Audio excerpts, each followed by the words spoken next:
उसके लिए आपको करना पड़ेगा नेटवर्क मार्केटिंग, जो हम काम कर रहे हैं। थोड़ा सा और जाते हैं इस धंधे के ऊपर, ये क्या चीज है। यहाँ पर आप पैसे के लिए काम मत कीजिए। गुरुदेव दिनेश मोहन जी कहते थे नेटवर्क मार्केटिंग पैसे के लिए नहीं करना, नेटवर्क मार्केटिंग एसेट बनाने के लिए करना है, संपत्ति बनाने के लिए काम करना है। एक बार संपत्ति बन गई तो पैसा तो अपने आप आएगा कि नहीं आएगा साहब। Network marketing is not about extra cash selling product, it is about wealth creation. हमें संपत्ति बनानी है। एक बार अगर हमारी संपत्ति तैयार हो गई, संपत्ति बढ़ती रहेगी, इनकम अपने आप बढ़ती चली जाएगी। इनकम बंद हो सकती है, संपत्ति खड़ी कर दी तो इनकम आती रहेगी। ये थोड़ा सा तो समझते हैं। बाकी सभी धंधे आपको सिर्फ इनकम दिला सकते हैं, उन कामों में आपको संपत्ति एसेट बनाने का मौका मिलने वाला नहीं है।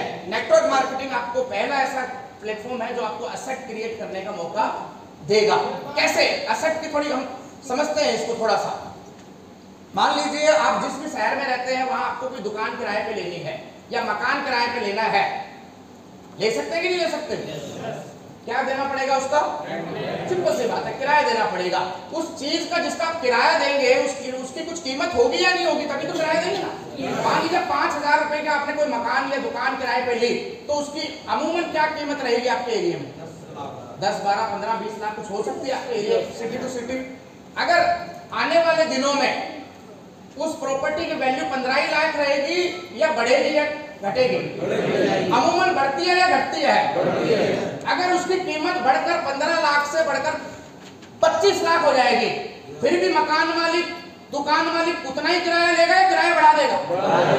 हेलो, आप कहेंगे भाई साहब आप तो कुछ मेहनत नहीं कर रहे, फिर भी आप 10,000 रुपए किराया 10,000 किराया कर रहे हो।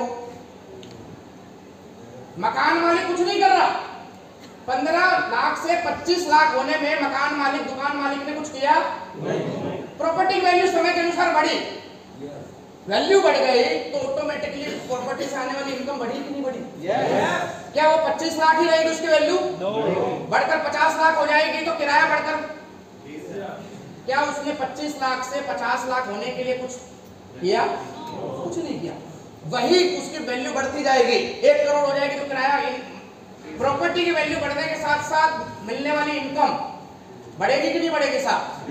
हेलो, अगर वैल्यू बढ़कर 2 करोड़ हो गई तो, और वैल्यू बढ़कर अगर 5 करोड़ हो गई तो, सोच के देखिए दोस्तों, आप इस 1,50,000, 5,000, 25,000 के लिए काम नहीं कर रहे, आप ये प्रॉपर्टी बनाने के लिए काम कर रहे हैं। एक बार आपने प्रॉपर्टी बना दी, वैल्यू अपने आप बढ़ती जाएगी तो इनकम, आने वाली इनकम बढ़ती जाएगी कि नहीं बढ़ती जाएगी? आज अगर इस बिजनेस में आपको 5,000 रुपए की इनकम आ रही है तो आप ये मत सोचिए मैं ईगल बन गया।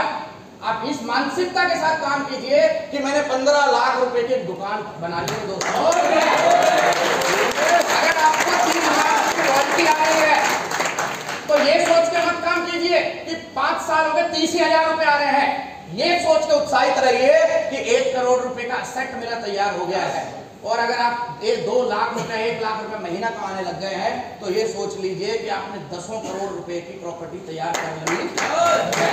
और आने वाले दिनों में इस प्रॉपर्टी की वैल्यू बढ़ने के लिए 10 करोड़ से 20 करोड़ जाने के लिए आपको कितनी रातें जागना पड़ेगा? जागना पड़ेगा क्या? अरे वो मकान मालिक 15 लाख बना के 15 लाख की दुकान खरीद के मर भी गया होगा, तब भी वो दुकान 10 करोड़ की हो गई कि नहीं हो गई? अगर वो मर गया, अगर वो कमाई के लिए काम करता, इनकम के लिए काम करता तो उसके मरते ही इनकम बंद हो जाती ना 5,000 रुपए। लेकिन आज भी वो इनकम आ रही है। क्यों आ रही है? क्योंकि वो प्रॉपर्टी बना के गया है।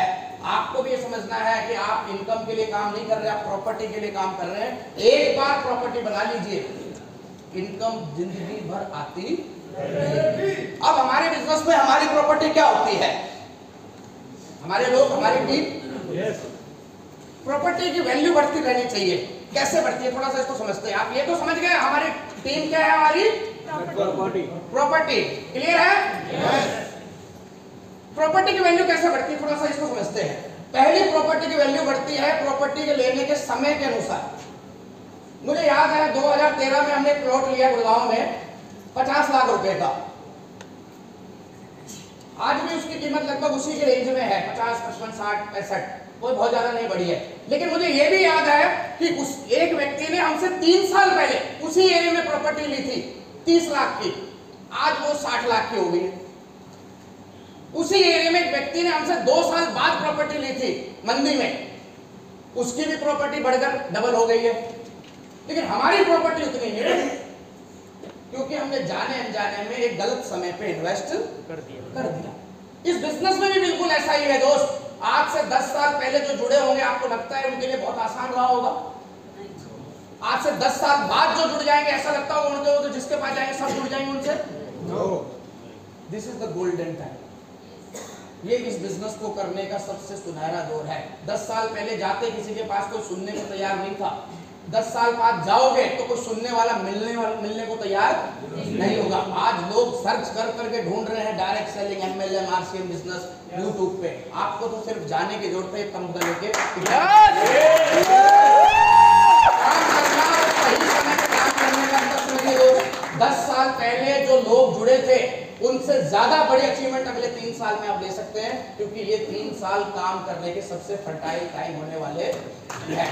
प्रॉपर्टी में सेम ऐसे रहता है। दूसरा, प्रॉपर्टी का प्रकार, आपने किस प्रकार की प्रॉपर्टी में निवेश किया है। मैंने थोड़ा एक्सपर्ट लोगों के साथ बैठा तो मुझे समझ में आया कि अगर मैं 2013 में प्लॉट की जगह दुकान ले लेता तो दुकानों की वैल्यू ज्यादा बढ़ी है पिछले 8-10 सालों में। यानी आपका प्रॉपर्टी का इन्वेस्टमेंट आपने कौन से प्लेटफॉर्म पे लिया, ऐसे इस बिजनेस में है। आप सोच के देखिए दोस्तों, अगर हम राइट कॉन्सेप्ट मार्केटिंग की जगह रॉन्ग कॉन्सेप्ट मार्केटिंग में जुड़ जाते तो क्या होता हमारे साथ। आपने किस प्रकार की प्रॉपर्टी ली, आप किस प्रकार की कंपनी में जुड़े हैं, ये भी बहुत महत्वपूर्ण है। yes. अगर हम जाने अनजाने में, मुझे बताइए आप आरसीएम में जुड़ने आप खुद आए थे, आरसीएम लेके कोई आया था आपके पास? आरसीएम की जगह कोई डीसीएम, पीसीएम, एमसीएम कुछ और लिया था तो, और वो 2 साल 3 साल 5 साल बंद हो जाती तो फिर क्या करते? तो पहला, सही समय पे जुड़े हैं आप। दूसरा, सही जगह पे जुड़े हैं आप। तीसरा, अपने एसेट, आप बजा लीजिए, ताली बजा लीजिए।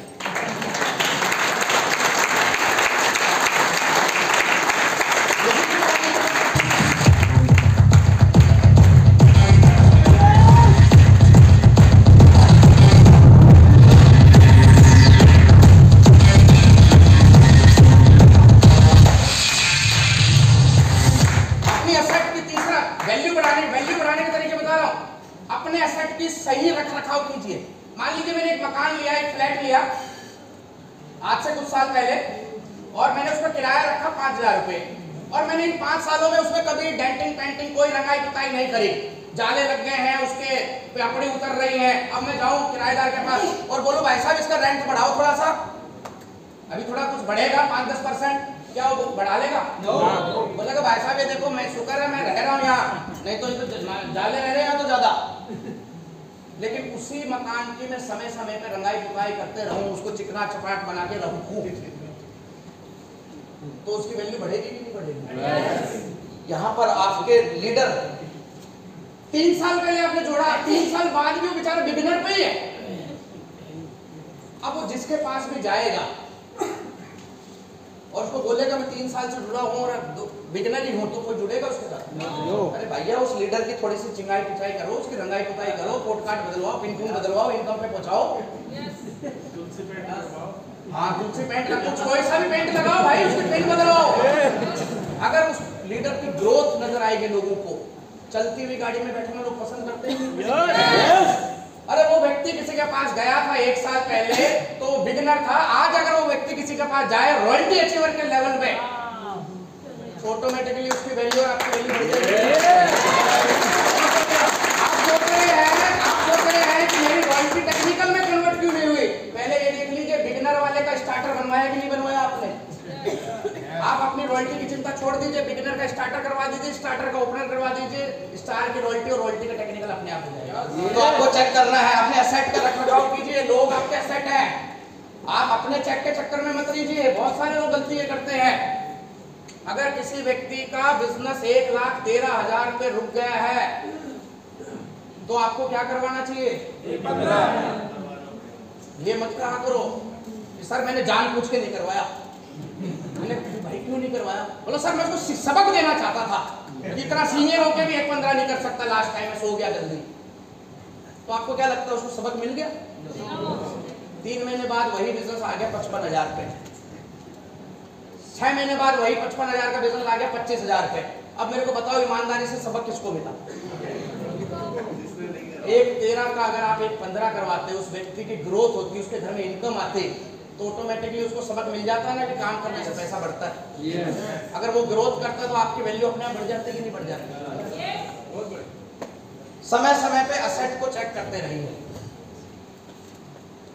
मकान ले लिए, फ्लैट ले लिया मैंने अजीत जी के कहने पे आगरा में फतेहाबाद रोड पे 25 लाख रुपए का, और इन्होंने बोला अरे भाई साहब बढ़िया एकदम फॉरेन वाला एरिया है, अंग्रेज आते रहते हैं, किराया वराया मिल जाएगा डेली टू डेली। अब मैं लेके 5 साल तक आया ही नहीं वहां पर। 5 साल बाद आया तो कोई और ही अंग्रेज वहां कब्जा करके बैठा हुआ है। होता है या नहीं होता? हमने किसी की ज्वाइनिंग लगा दी भाई साहब कहीं पर, फरीदाबाद में ज्वाइनिंग लगा दी, 3 महीना उसको ज्वाइनिंग कराने के बाद गए ही नहीं। 3 महीने बाद गए तो गए भी नहीं, किसी सेमिनार में गए तो वो व्यक्ति वहां पर ईगल अचीवर के रूप में खड़ा है। अरे गुरुजी तो हमारी टीम में था ना। फिर अब छानबीन शुरू होती है, अरे हमारा बंदा तोड़ दिया, फलाने ने तोड़ दिया, ढिकड़े ने तोड़ दिया। होता है नहीं होता? तो जो लोग आपने जोड़े हैं उनके प्रॉपर केयर करने की जरूरत है या नहीं है? ऐसी गलतियां हम करते हैं कि नहीं करते दोस्त? अगर हम सही समय पे हैं, अगर इस समय अगले 3 साल, पिछले 10 साल आपने क्या किया भूल जाइए, अगले 10 साल क्या होगा वो भी भूल जाइए। सिर्फ 3 साल का, सर ने बोला ना 3 साल 3 काम और 1 लाख रुपए का इनकम, बिल्कुल गोल्डन टाइम है सर। 2025 तक हमें पूरी ताकत से काम करना है। करेंगे? सही प्लेटफॉर्म है, आंख बंद करके लग जाइए दोस्त। मैं आपको बता रहा हूं डायरेक्ट सेलिंग में सबसे आखिरी कंपनी है। अगर कुछ बिजली तूफान गिरेगा तो इस पे गिरेगा, इससे पहले सारी सब दुनिया खत्म हो लेगी तब हमारा नंबर आएगा। तो हमें टेंशन लेने की जरूरत नहीं है। आप बार बार अखबार मत देखा करो गाइडलाइन बनी कि नहीं बनी। अरे वो गाइडलाइन बन भी गई, तुम्हारा नेटवर्क नहीं बना तो क्या कर लोगे? गाइडलाइन तो बनी है 21 दिसंबर में और हमारा नेटवर्क बन गया था तो 15 साल से इनकम कमा रहे हैं या नहीं कमा रहे? तो आप ये मत सोचो कि प्रधानमंत्री मोहर लगा के चिट्ठी भेज देगा तभी काम करना शुरू करेंगे। लग जाओ, मोहर आती रहेगी। ग्रोथ ऑफ लीडर जो अपने साथ जुड़े हुए हैं ना, ये 200 लोग जो है 3,000 रुपए लगा के आए हैं, अगले 1 साल में इनको 1-1 लाख रुपए का आदमी बनाएंगे, तब जाकर आप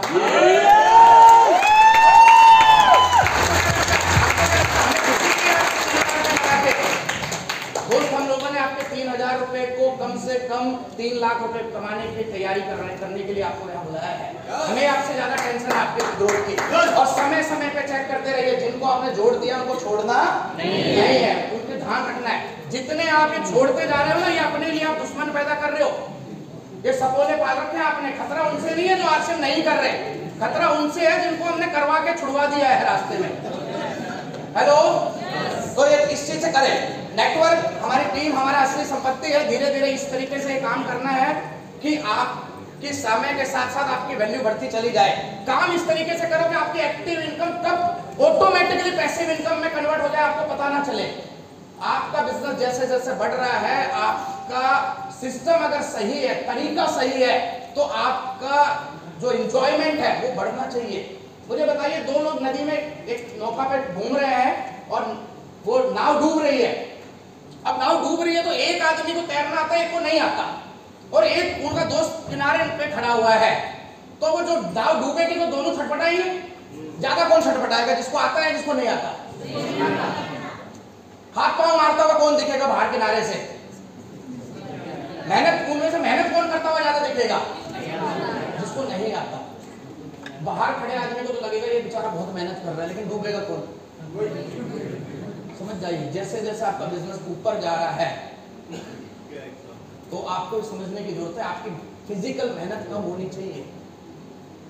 बड़ा बिजनेस होने के बावजूद भी आप ही हर जगह लगे हुए, फोन पे लगे हुए, और जब आप रॉयल्टी अचीवर थे तब भी आप ही फोन करते थे, और एमराल्ड अचीवर हो तब भी आप ही आउटगोइंग करते जा रहे हो।